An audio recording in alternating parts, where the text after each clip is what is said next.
Hi everybody, my name is Martin Hevesi. Welcome back to another episode of Cellular and Wireless Unmasked. Today we're going to be talking about MIMO versus SISO. What are they? What do they mean? Why should you choose one over the other? And how do they really play a role in today's wireless systems? We're going to jump right into it with the basics.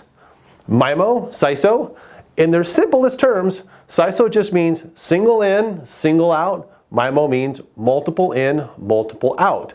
Multiple what? We mean antennas. In a very simple radio link like you have with two walkie-talkies, they each have one antenna. That's a single antenna each. This is the most basic example of a SISO system.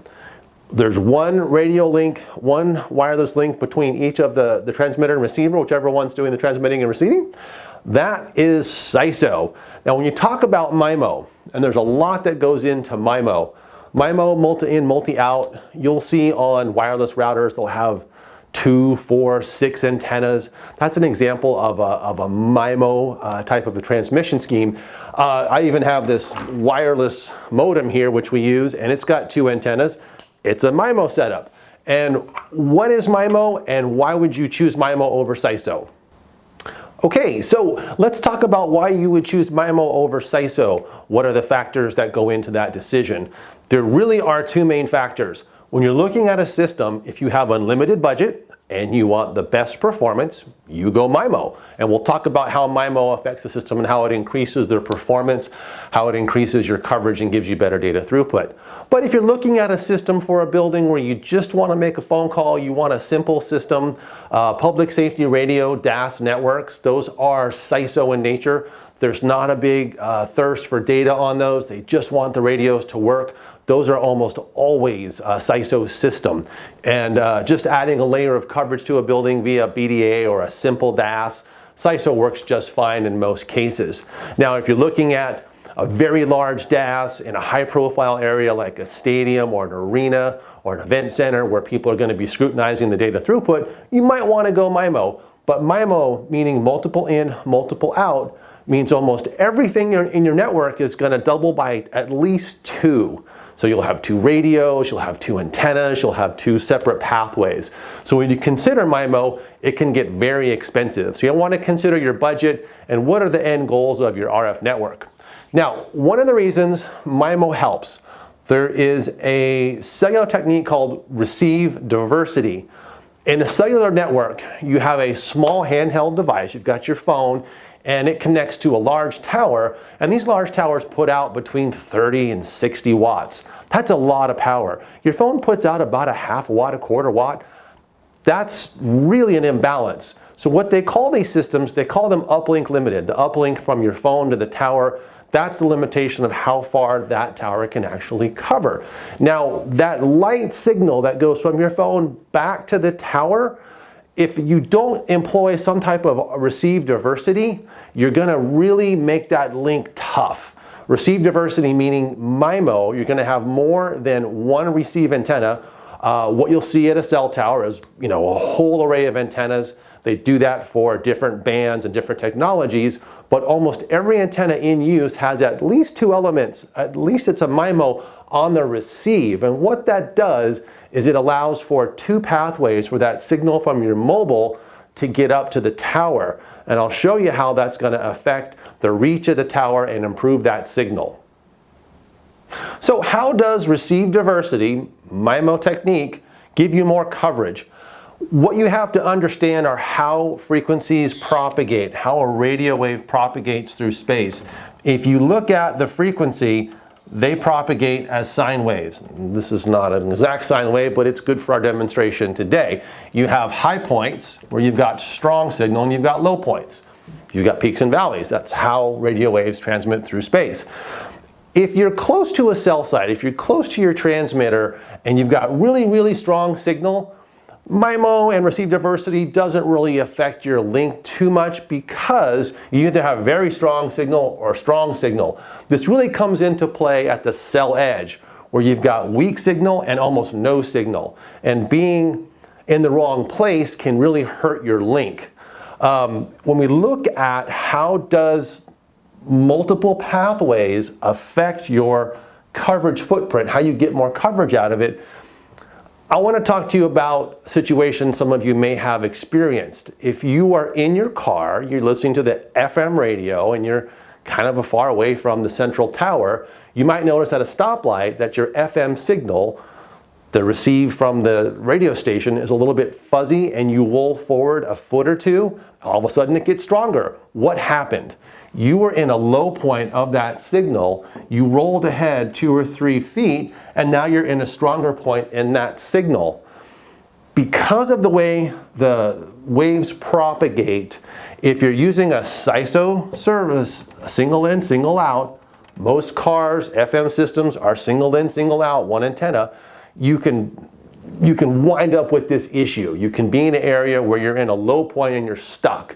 If you're using MIMO and you have 2 antennas, you might have one here, one there, your odds of being in a low point are minimized. So instead of having highs and lows, you have highs and less highs because you have 2 antennas to choose from. And that goes into the frequency and the wavelength. In an FM system, your wavelength is about 9 feet. It's around 3 meters. Everything is in meters when you calculate your wavelength. So it's about 9 feet. So you think about, if I'm at a stoplight and my signal's weak, my reception is fuzzy, and I roll forward a foot or two, you're going from that low point, optimally around 6 feet. It's going to get you to that peak of that signal, but a couple of feet will improve your signal, so you're better. You're not in that weak spot. Now, some cars, some manufacturers did invest in receive diversity, meaning the car itself actually had 2 antennas.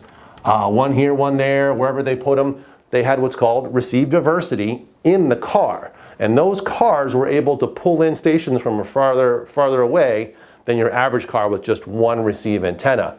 So more coverage comes into play at the far end. So if you have a cell site and it's got this coverage, and you go, well, I'm using SISO, but if I go MIMO, I can get more coverage. How?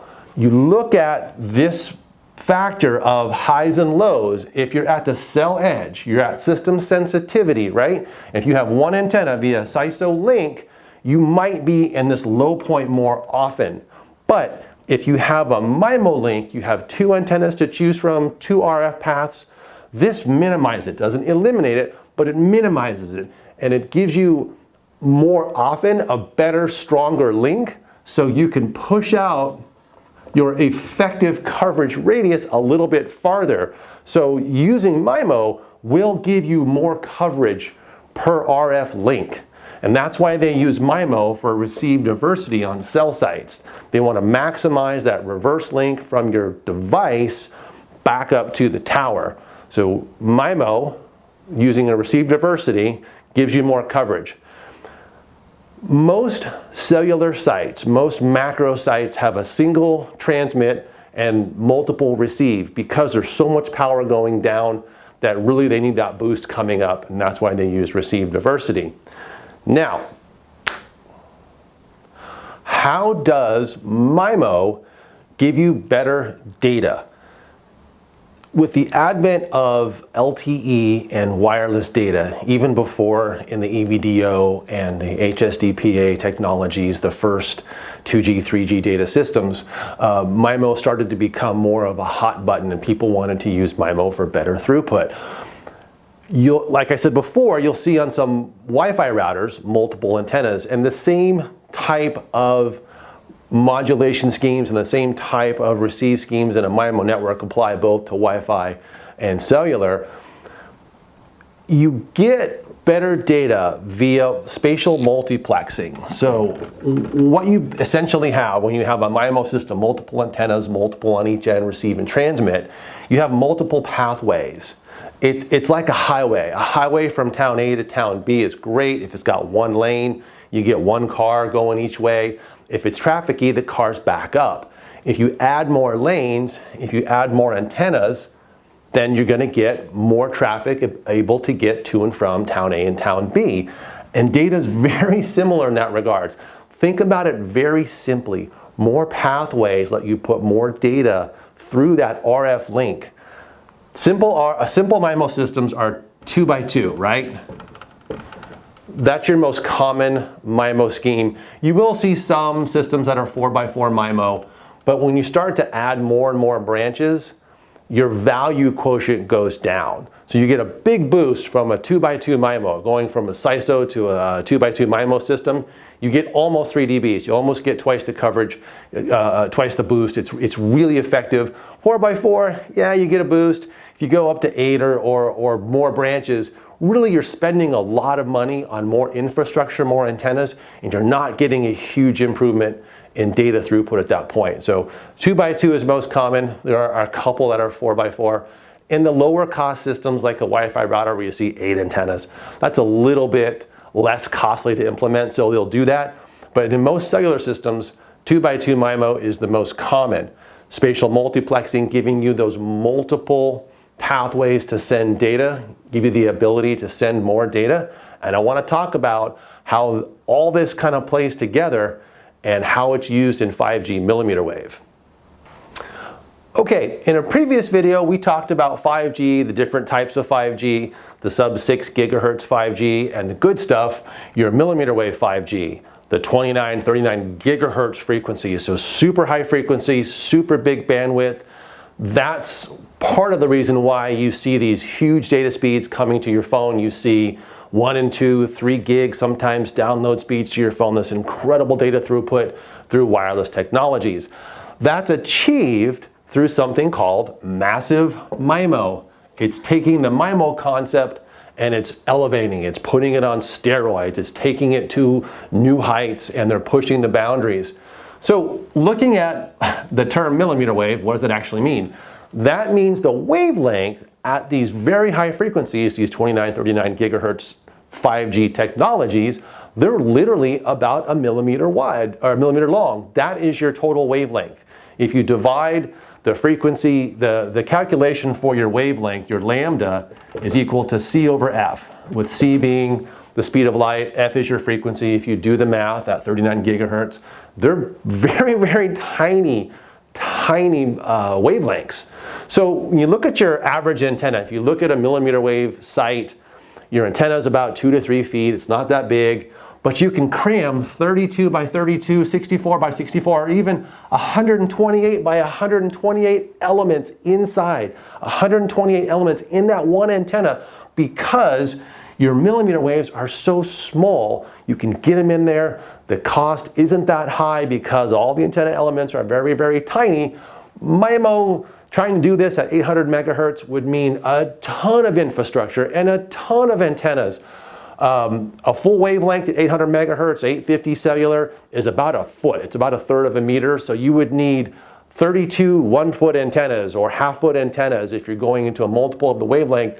So it really makes for a cumbersome, not practical system. But millimeter wave lets massive MIMO become a thing to give you all these extra data streams, so that spatial multiplexing that we looked at before with 2 data streams or 3 data streams really gets to the next level with massive MIMO.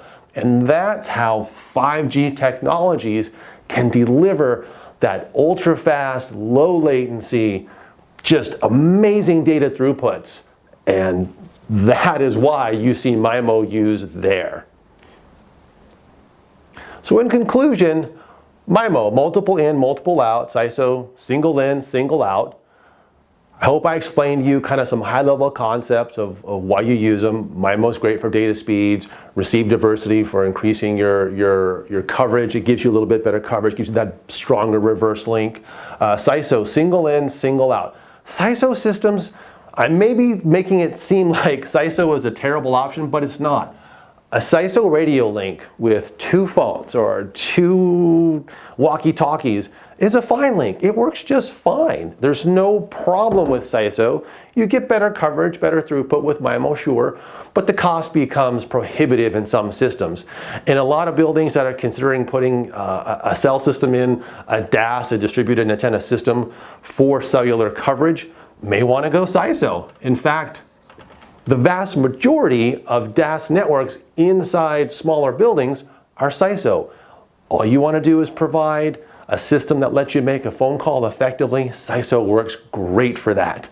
Sure, MIMO would be better, but it would virtually double the cost. So you have to look at the cost benefits. MIMO, more expensive, absolutely, especially in the lower frequency bands where you have larger frequencies, larger wavelengths to deal with. SISO, much smaller cost, much smaller cost in SISO. The performance is going to go to MIMO, but if you're just looking to put in a small system, SISO is fine. Don't discount SISO, it works great, we use it every day. But MIMO really is a neat technology. Receive diversity, improved data speeds, a little bit larger coverage via that cell edge or that coverage edge of your RF system where you've got a better opportunity of being in a stronger signal. You can get a little bit larger coverage area from MIMO.